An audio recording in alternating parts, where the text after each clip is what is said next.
يلا بينا نشوف البنوتة دي هتعمل ايه. معاها بطاطا ومعاها الدبابيس، هتعمل حاجة حلوة كده بيهم.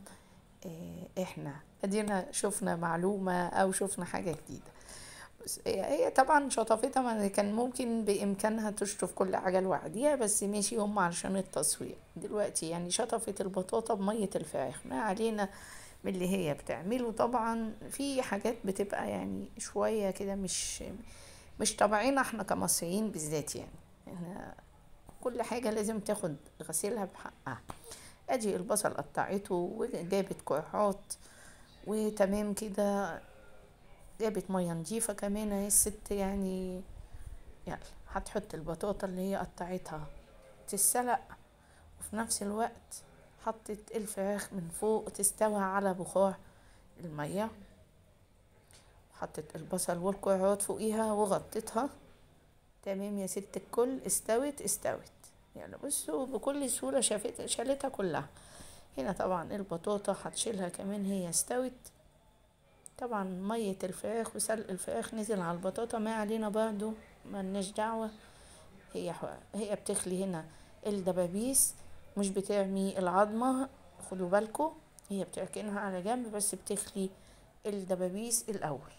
تعالي بقى كده، هتاخد البطاطا بس بالمعلقة، هي بتاخدها بالمعلقة.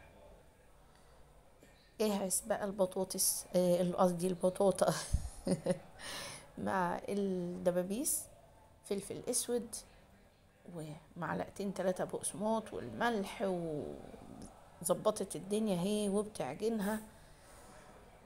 تعبت برضو، ما علينا. يلا بينا بقى. بصوا خدت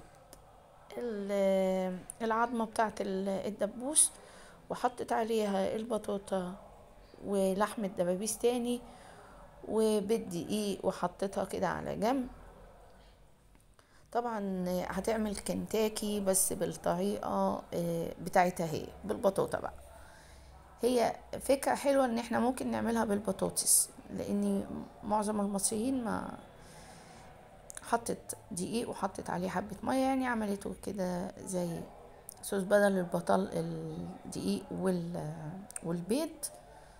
شايفين هو الدقيق بس عملته بالمية، وبتعوش الدبابيس وكمان في البقسماط وحطيتها بقى في الزيت.